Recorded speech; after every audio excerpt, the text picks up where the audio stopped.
ని వైఖానస మహర్షికి వెంకటేశ్వర స్వామి వారు ఆ రోజున వరం ఇచ్చారు.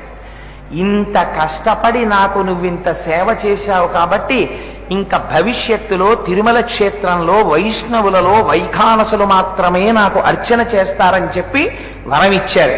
అందుకే ఇప్పటికీ వెంకటేశ్వర స్వామి వారి యొక్క సేవ మాత్రం వైఖానసులు మాత్రమే చేస్తారు.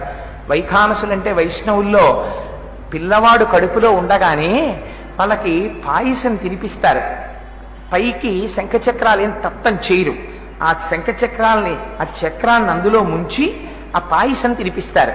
ఆ పాయసం లోపలికి వెళ్ళడం చేత పిండము పరిశుద్ధమవుతుందని, అదిగో అలా పుట్టేటటువంటి సంప్రదాయంలో ఉన్నటువంటి వాళ్ళకి వైఖానసులు అంటారు.